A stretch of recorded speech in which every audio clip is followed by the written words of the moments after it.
If Watney is... Disco music. That apparently was what Matt Damon was thinking up there. Exactly. A clip from The Martian, the latest movie to hit theaters and win the box office this weekend. That's right, but should you lift off to the theater to see it? Here's movie critic Will Loper.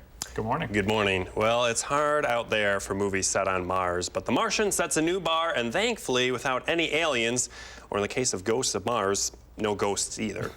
So Matt Damon is perfectly cast as the plucky botanist astronaut Mark Watney, thought for dead and left behind on Mars. The next mission comes in 4 years.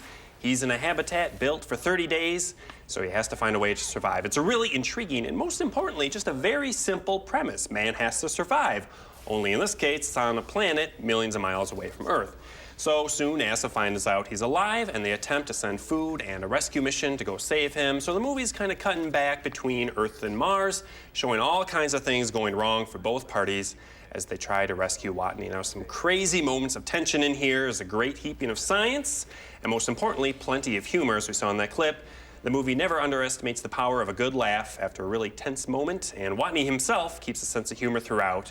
And finally, the movie packs a surprising emotional punch at the end, so I really love this. I couldn't really find much wrong with it, and I think if you go and see it and you like it as well, check out the book as well, because it goes into even more detail and expands on a lot of things as well. Plucky. Ooh. Plucky, that's right. That's a good word to describe. Indeed. I like the plucky word. So what's your rating? You loved it. I gave this one 4.55 Gloria Estefan records out of 5. As we saw in the clip, Watney has to listen to whatever his crew left behind, which in this case means a lot of turning the beat around.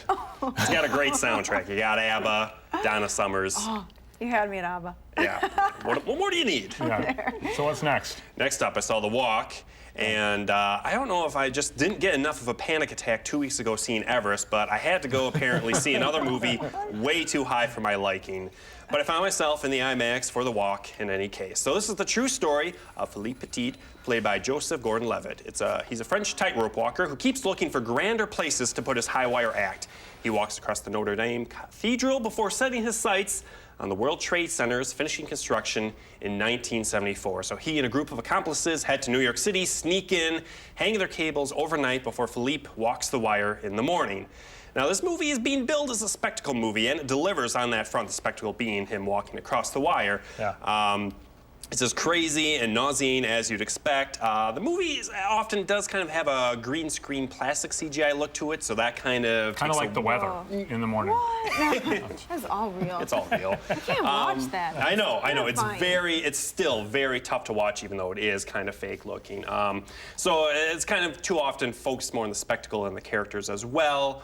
But it's still a crazy story. So what'd you give this one? I gave this one 3.17 talking seagulls out of 5. Apparently, Philippe talked to some seagulls while he was laying up on the wire between the towers. Yes. All right, so what's up next week? Next week, we got Pan, the Peter Pan origin story with Hugh Jackman.